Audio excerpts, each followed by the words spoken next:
Next സ്റ്റിച്ചിൻ്റെ പേരാണ് double crochet stitch. Double crochet ചെയ്യാൻ വേണ്ടി ഞാൻ വീണ്ടും ഫൗണ്ടേഷൻ ചെയിൻ സ്റ്റിച്ച് ആയിട്ടുള്ള 5 സ്റ്റിച്ചസ് റെഡിയാക്കി വെച്ചിട്ടുണ്ട്. ഇനി ഓരോ റോ സ്റ്റാർട്ട് ചെയ്യുമ്പോഴും എക്സ്ട്രാ 1 2 ചെയിൻ സ്റ്റിച്ച് ഡബിൾ ക്രോഷ്യൻ്റെ കേസിൽ ആഡ് ചെയ്ത് കൊടുക്കണം. ദെൻ ഹാഫ് ഡബിൾ ക്രോഷ്യനെക്കാട്ടിലും ഒരു സ്റ്റെപ്പ് കൂടുതലാണ് ഡബിൾ ക്രോഷ്യ എന്ന് പറയുന്നത്. അപ്പോൾ അതെങ്ങനെയാണെന്ന് നോക്കാം. ഫസ്റ്റ് യാൺ ഓവർ ചെയ്യും.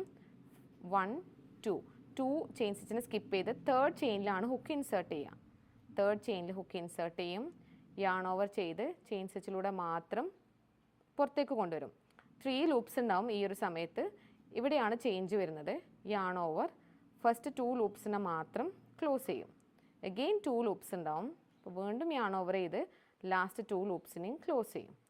ഇതാണ് ഡബിൾ ക്രോഷ്യ സ്റ്റിച്ച്. അപ്പോൾ ഇത് ബാക്കിയുള്ള 4 സ്റ്റിച്ചസിലും റിപ്പീറ്റ് ചെയ്യാം. യാൺ ഓവർ ചെയിൻ സ്റ്റിച്ചിലൂടെ മാത്രം യാൺ ഓവർ ചെയ്ത് കൊണ്ടുവരും. 3 ലൂപ്സ് ഉണ്ടാവും. അഗെയിൻ യാൺ ഓവർ ഫസ്റ്റ് 2 ലൂപ്സിനെ ക്ലോസ് ചെയ്യും. അഗെയിൻ യാൺ ഓവർ ലാസ്റ്റ് 2 ലൂപ്സിനെ ക്ലോസ് ചെയ്യും.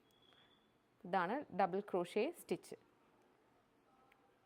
തേർഡ് ഡബിൾ ക്രോഷ്യ ചെയ്യാണ്.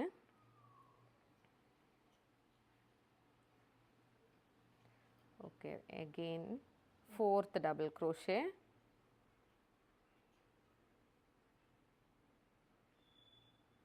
ഫോർത്ത് ഡബിൾ ക്രോഷ്യ റെഡിയായി. And last one fifth double crochet.